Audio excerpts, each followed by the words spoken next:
जी हाँ।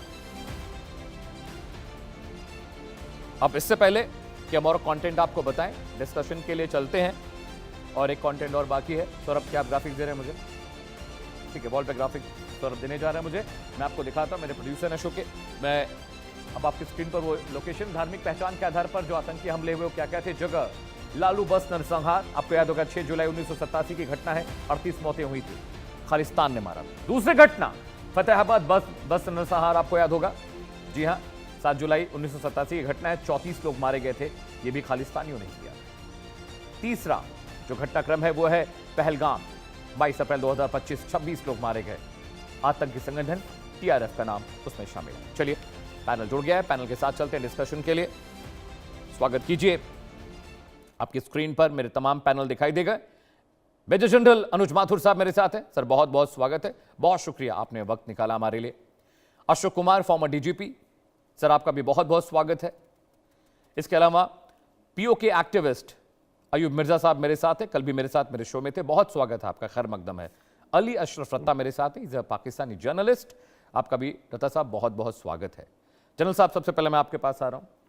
अनंतनाग में एक हेल्थ कांस्टेबल को पॉइंट बैंक रेंज से आतंकवादी मारता है, वो शहीद हो जाते हैं। मजदूरों पर हमला होता है, कुलगाम के कलाम कस्बे में 2 मजदूर मारे जाते हैं। आतंकवादी बाइक से आए थे, उन्होंने नाम पूछा, धर्म पूछा, उसके बाद मारा। रजनी बाला 2022 स्कूल में बच्चों को पढ़ा रही थी, बच्चों के सामने गला रेत कर मार दिया गया। विजय कुमार 2022 कुलगाम बैंक मैनेजर थे, जुमे की नमाज के बाद मस्जिद से कुछ लोग निकले, उन्होंने आतंकवादी थे, उन्होंने गला रेत कर विजय को मार दिया। शेखपुरा, जहां पर बड़े पैमाने पर कश्मीरी पंडित रहते हैं, आतंकवादी पहले उनको मारते थे, अब हाइब्रिड मोड में आ गए हैं। जो भी हिंदू दिखाई देता है, रेडी पटरी वाला, मजदूर, कामगार, बिजनेसमैन, कॉन्ट्रैक्टर, उन सबको चिन्हित कर कर आतंकवादी मांग रहे हैं। ये दहशत फैलाने की एक नई स्ट्रैटेजी, एक नया एजेंडा लगता है सर, कि किसी को भी मारो नाम पूछकर, अगर वो हिंदू है। जय हिंद अमित। जय हिंद सर। देखिए, सबसे पहले तो अफसोसनाक बात हुई है और मेरा ये मानना है कि हमको इसके लिए एक श्रद्धांजलि टाइप में कहना चाहता हूं कि इस प्रकार से किसी भी निरीह प्राणी, किसी भी मासूम की मौत नहीं होनी चाहिए, पहली बात। अब मैं आपको एक बात बताने की कोशिश करता हूं। देखिए, जब भी जब भी पाकिस्तान अपने घर में घिरता है, अब वो भारत में इस प्रकार की घटना को प्रेरित करता है, इसमें कोई संदेह नहीं होना चाहिए। मैं इसका अंदेशा नहीं बता रहा हूं, मैं गारंटी से कह रहा हूं कि ये जो बात है, इस चीज के ऊपर आधारित है।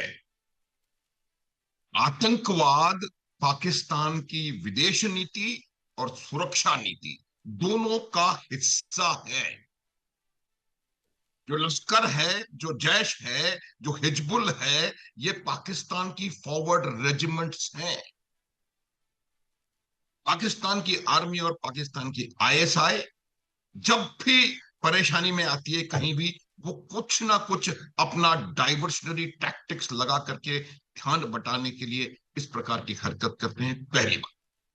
दूसरी बात, आज जो पीओजेके में हो रहा है, उसकी मेन वजह, कल भी मैंने आपको इसी शो में बताया था ये बात, उसकी मेन वजह यह है कि आज पीओजेके का जो कश्मीरी है, वो इस बात को समझ गया है कि किस तरह से जो कश्मीर हमारे पास है उसमें प्रगति हो रही है, डेवलपमेंट हो रहा है, किस तरह से वहां पर कॉलेजेस, मेडिकल कॉलेजेस, किस तरह से करोड़ों की तादाद में वहां पर सैलानी आ रहे हैं, वो दिखाई दे रहा है और उस वजह से वहां पर वो आवाज उठा रहा है।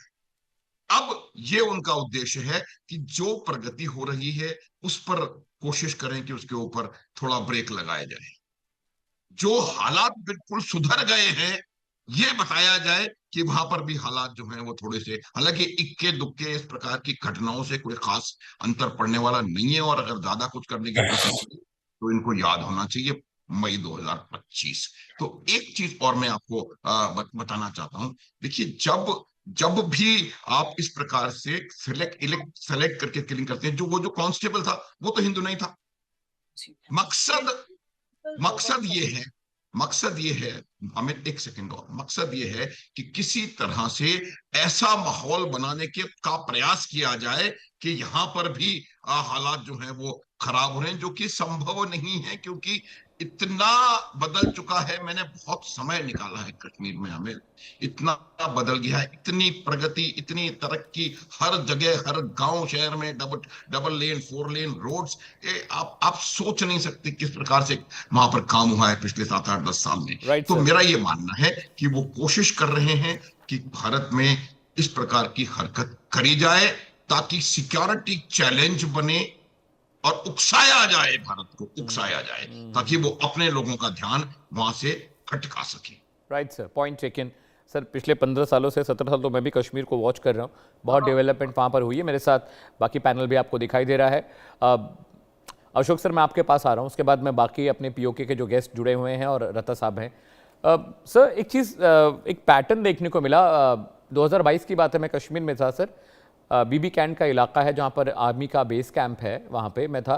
तो वहाँ पर एक सब्जी बेचने वाला लड़का था, वो सब्जी बेचता हुआ अचानक आया, उसने अपने ठेले के अंदर से पिस्टल निकाली, 9mm ब्रेटा उसके पास थी जो कि सिविल बोर नहीं है, वो पाकिस्तान से गन, पाकिस्तानी गन थी, उसने निकाला और वहाँ पर पुलिसकर्मी 2 खड़े थे, उन पर हमला कर दिया।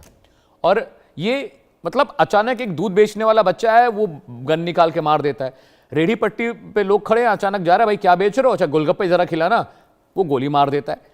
तो बच्चे, यंगस्टर्स को इसमें शामिल किया गया। रजनी बाला स्कूल में पढ़ा रही थी, 2022 का घटनाक्रम है सर, बच्चों के सामने गला रेत दिया आतंकवादियों ने जाके वहां पर। तो इस तरह की स्ट्रैटेजी समझ में आता है सर कि खौफ फैलाने के लिए, डराने के लिए, हमारे प्रशासन पे, हमारे सिस्टम पे क्वेश्चन करने के लिए आतंकवादी ये करते हैं। लेकिन सर इससे बड़ा नुकसान हो रहा है। और मुझे लगता है कि सर्जिकल स्ट्राइक हमने की, हमने उरी किया, हमने बालाकोट किया, हम कर रहे हैं सर, लेकिन मुझे लगता है कि और सख्ती की अब जरूरत है।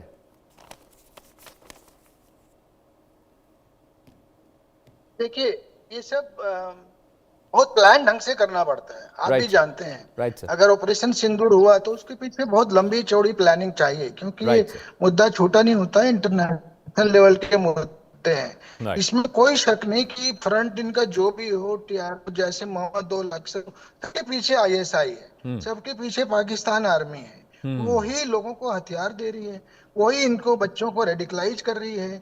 सारे के जो बेसिकली सबके पीछे वही है। दुश्मन हमारा क्लियर है, ये होम ग्राउंड टेररिज्म नहीं है। होम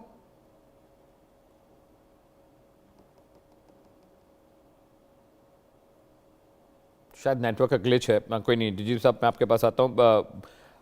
मेरे साथ पीओके से भी गेस्ट बने हुए हैं। सर मिर्जा साहब, मैं आपके पास आ रहा हूँ। आप भी मुख्तलिफ इलाकों में आतंकवादी हमलों को देखते हैं, आप भी ट्रैक कर रहे हैं, सालों से आप एक्टिविस्ट के तौर पर काम कर रहे हैं, अपने लोगों के लिए, उनके हक़ व खुसूस के लिए आप काम कर रहे हैं। लेकिन कश्मीर में जो चीज़ें हो रही हैं सर, ये साफ साफ दिखता है कि पाकिस्तान में बैठे जो आईएसआई के लोग हैं, पाकिस्तानी सेना के लोग हैं, करगिल का आपको इन्फिल्ट्रेशन याद होगा, पाकिस्तानी आर्मी के लोग थे, कपड़ा बदल कर वहाँ पहुँचे थे, वो तो भला उस गडेरिए का जिसने देख कर बता दिया कि भाई उस तरफ से घुसपैठ हो रही है। तो ये कैसे रुकेगा सर? पीओके में हालत ख़राब कर